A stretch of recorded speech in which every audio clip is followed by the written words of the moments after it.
I joined Screaming Little Such and the Savages, dressed up as a savage, which was embarrassing, but we had lots of work. I then joined a band called the Outlaws, and the Outlaws did a lot of sessions for Joe Meek. He was a big producer back in those days. And we used to work under Don Arden, who was our agent. Now, he's the father of Sharon Osbourne, who is Sharon Osbourne. And of course, I knew Sharon and David very well from the dad. And he had a reputation.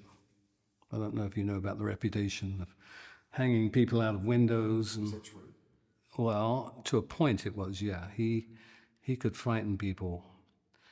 He was known as like a mafia guy, but I never saw it, you know. And of course, Sharon was great, David was great, but there was always that atmosphere of you don't mess with Don, otherwise there could be a problem. So he said, right, okay, guys, you know. Met him in the office. He said, "You're going out with Jerry Lee." Jerry Lee Lewis. Oh, wow.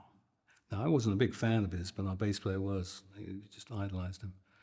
So he said, "You'll have a week of rehearsals before the tour starts." So I'm trying to think who else was on the tour. It was all over England. You're his backing band. Yeah, it was going to be. Come out, It was going to be Jerry Lee Lewis and the Outlaws. And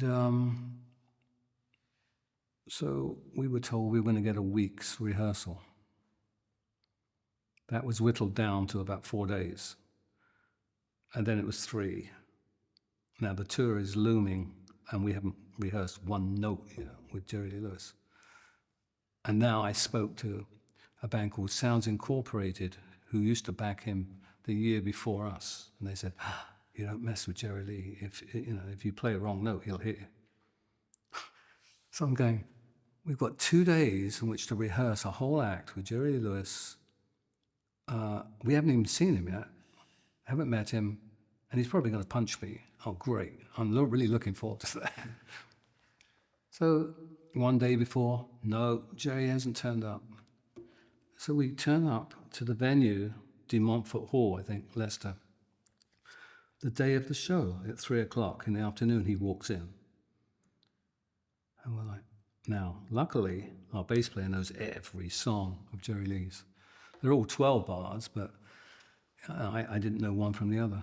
And he walks in, and he's got his Macintosh on, and he's just walking around. And you can tell he has no interest in us. Goes over to the piano, fiddles around on the stage, you know, and I'm like, we're all standing there. I'm petrified. And so he starts playing, da-da-da-da-da-da-da-da-da. And he looks at us, and we're in. Of course, the bass player, Chaz, says to me, "C, all right, C, da-da-da-da-da-da-da." And I'm assuming it's a 12-bar, which it was. Jerry Lee's playing away, you know, singing away. And he gets off the piano, and he walks over towards me, and he goes, "Playboy."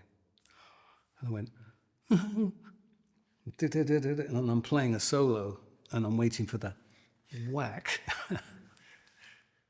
But it didn't come, because I'm playing away, and I'm waiting for that. And he went, "It's very good, boy," because I was always known as boy.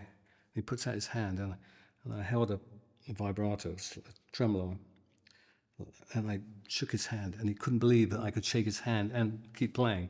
I was going, "Thank you, Jerry." And he went, "Very good, boy." And he walked back. We were the best of friends after that. And he always called me Johnny Cash. Because when I was 18, I looked a bit like Johnny Cash. I had the elephant, you know, coming back here. Every time he saw me, he'd go, "Johnny Cash."